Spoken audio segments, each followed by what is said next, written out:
Aujourd'hui, nous allons parler de l'IPv4. Avant de commencer, voyons ce qu'est une IP.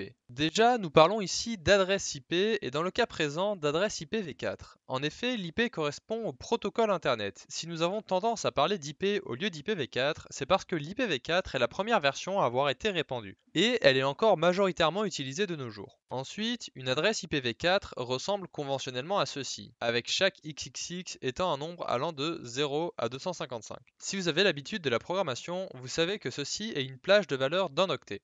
Une adresse IPv4 est donc une valeur composée de 4 octets, donc de 32 bits, ce qui nous laisse environ 4 milliards d'adresses utilisables. Maintenant, pourquoi avoir choisi cette représentation? Eh bien, la réponse serait probablement par simplicité.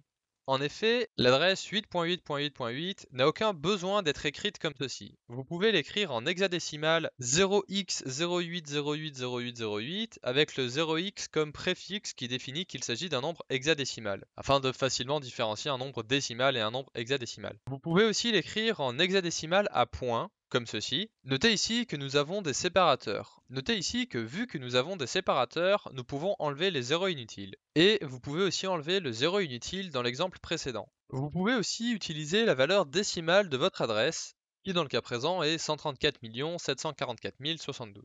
Vous pouvez aussi utiliser la version octale, que ce soit la version octale à point ou la version octale réelle, avec un 0 comme préfixe qui permet de définir qu'il s'agit d'un nombre octal. Enfin, si vous utilisez une version à point, vous pouvez supprimer les zéros à gauche du dernier chiffre. 192.168.1 est interprété 192.168.0.1 et 127.1 est interprété 127.0.0.1.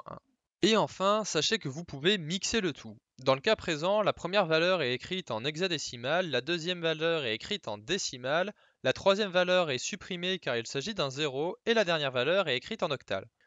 Maintenant, voyons les plages d'adresses spécifiques les plus connues. Nous avons déjà nos trois plages d'adresses d'IPv4 locales. De 127.000 à 127.255.255.255, ce qui nous fait 16 777 216 IP. De 172.16.00 à 172.31.255.255, ce qui nous donne 1 48 576 IP. Et enfin, la plus connue, de 192.168.00 à 192.168.255.255, qui nous donne 65 536 IP. Comme je viens de le dire, ces IP sont privées, ce qui veut dire qu'elles ne peuvent pas être utilisées sur le domaine public, et ne fonctionnent donc que en réseau privé, que ce soit local ou privé virtuel. Puis nous avons une plage d'IP qui est réservée pour plus tard. Et enfin, nous avons une plage d'IP qui est réservée au multicast. Sur ce, j'espère que cette vidéo vous a plu. Si c'est le cas, n'hésitez pas à vous abonner. Et je vous dis à demain.